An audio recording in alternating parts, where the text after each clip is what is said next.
Good morning, everybody. My name is Darlene, and I have Parkinson's. Today, I shouldn't start with the word but I just did that. Anyway, we're going to talk today about if you've got an issue with your health and you decide to do a little bit of research about it and you go looking on the internet, what should you believe? What can you believe? What should you just totally discount? And so I'm going to use myself, of course, as an example. I've been having some issues with, I always have issues, I have a lot of issues. Anyway, I'm having some issues with my balance and my gait. I'm very unstable on my feet, not just because when I'm walking, like I can be just standing and I can start to tip over. So my balance is off. And that's very common for Parkinson's patients to be compromised that way. So in my gait, if you watch somebody with Parkinson's walk, they shuffle, they lean forward. They call it the Parkinson walk. You can tell when somebody's walking if that's what's happening with them, if you know what to look for. Anyway, so I've been having some issues with that. So I thought, I'm going to do a little bit of research and see if there's something I can do to help myself out. I mean, I know the more exercise you do, the better. I want to just say one thing. I'm very sorry for the amount of moving around that I am doing at this moment. I'm also very out of breath. The patch, which is helping me very much with the rigidity and the downtimes and making that part of my life so much more manageable. One of the side effects is the dyskinesia gets much worse, and I have noticed it. I said it's like doing an aerobics class and I'm out of breath all the time. So I'm sorry that I'm moving. I know that it's very difficult sometimes to watch somebody who is wiggling all over the place. They can't help it. I can't help it. And I just ask for your patience for that. Please, thank you. All right, back to the good parts of this talk. I decided to look things up. And I got to admit, I was somewhat shocked when I did that. I always knew that you had to be careful. I always knew, but I didn't think they would downright portray something that wasn't true. They might put something on that was not true, but that they maybe possibly believed it, or they were just not doctors and they were doing it. But when you open a page and you see that it's a study done by Dr. So-and-so and he's got a university name behind him, you think that you can trust that. And sometimes you can. Sometimes the information you get is very accurate. But I would never trust that was the case. You can do your research. You can look those things up. But then by all means, go talk to your doctor and find out whether those things are good for you or not good for you. When I looked up what I should do or what I could do to help some of the things, let me just see what I have said down here. There was one particular website that actually wrote down, they said, the strategies for improving balance and gait. And I thought, well, let's take a look at those strategies. And I wrote them down because I thought I would try them.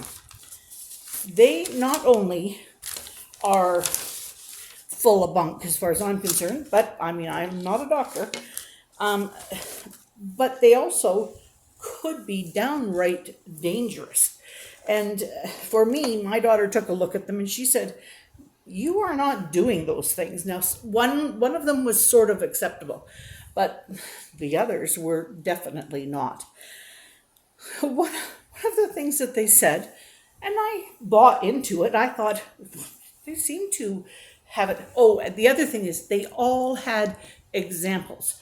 They all had people that were doing these strategies, and you could tell, not that they were lying and were showing things at work that didn't. I don't think they even had Parkinson's, because the things they were doing would have been impossible. And if they had been possible, they would have been, like I said, dangerous. I saw these people doing it and I'm going, there is no way that that person has Parkinson's, but I can't prove that or whatever. I just know that for me, that told me not to worry about it. Anyway, the first one strategy, they said, try a skating movement.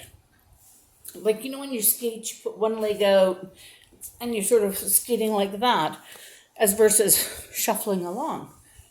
Well, do you not think if somebody could take a long stride that they wouldn't do it already? Like, if I could take a long stride and get across my room in 2 seconds, I'm certainly not going to take 5 minutes to walk it. Like, that, it didn't even make any sense. The person got up, all crippled up, and they couldn't move. And then all of a sudden they might have been figure skating for all I knew. Anyway, the next one, they said, cycling is easier than walking. Now, I have an A-linker. It's not bicycling because there's no pedals. I'm walking when I've got my A-linker. My feet are on the ground, and that's what's making me move.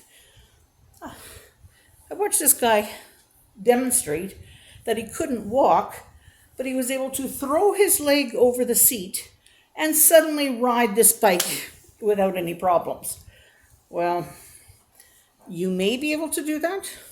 I couldn't. But then that might just be because I'm out of shape.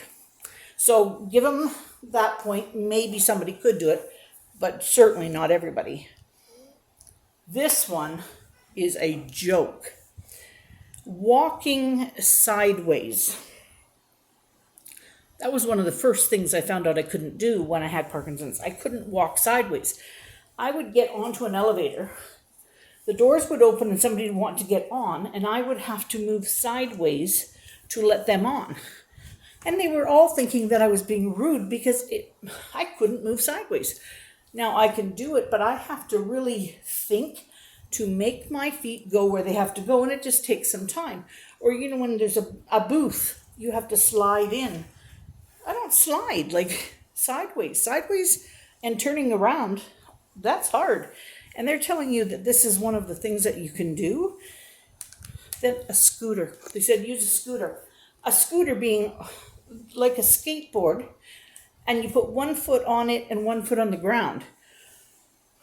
If you're unbalanced and you already are taking 1 foot off the ground to put it on something with wheels, you are asking for a trip to the hospital because you will not control it with 1 foot.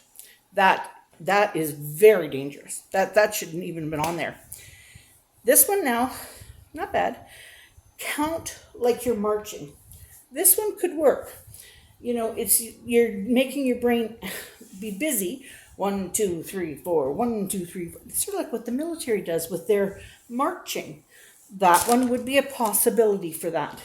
It's like me putting these dots on my floor, like it just to trick my brain. So that one, there was a possibility. Take a tennis ball and bounce it while you're walking.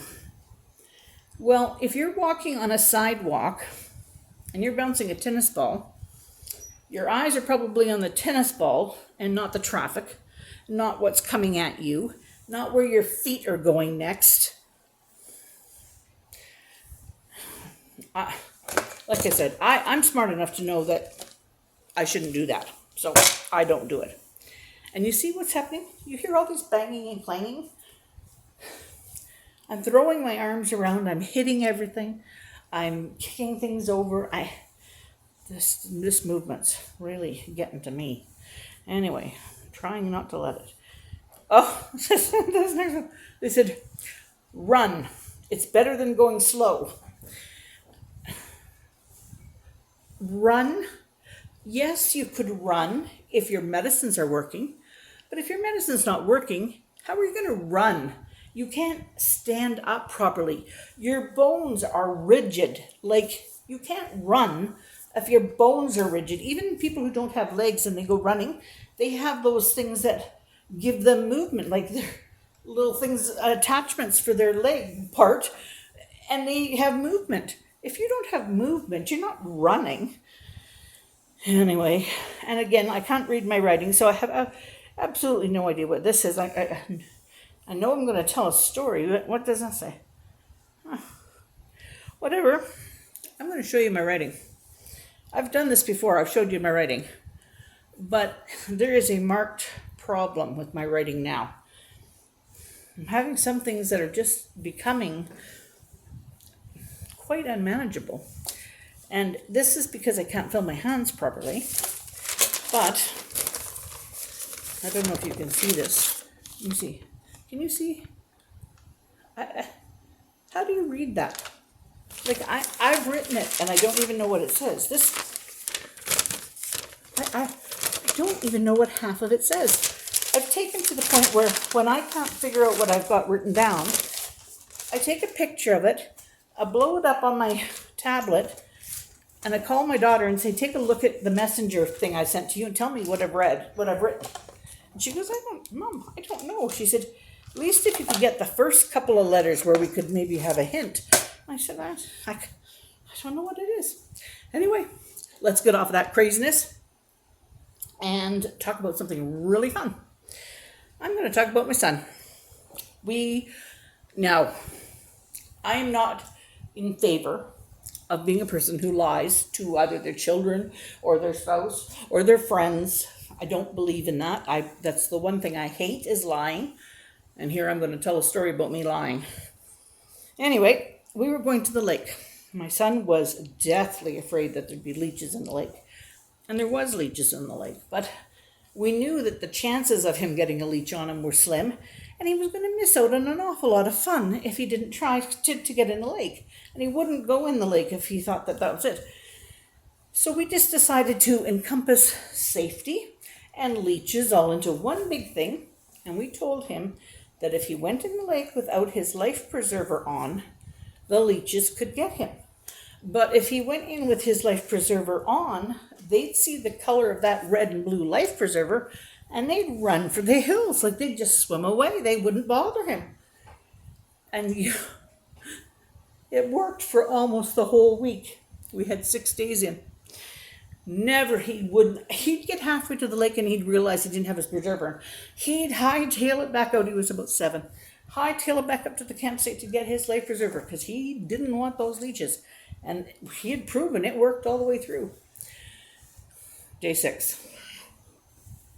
He's down at the water. People are all with him, like he's not by himself. We've got friends and everything. They're all down there. But I was up at the campsite. And I heard the blood-curdling yell come from the lake, and I could tell it was his voice.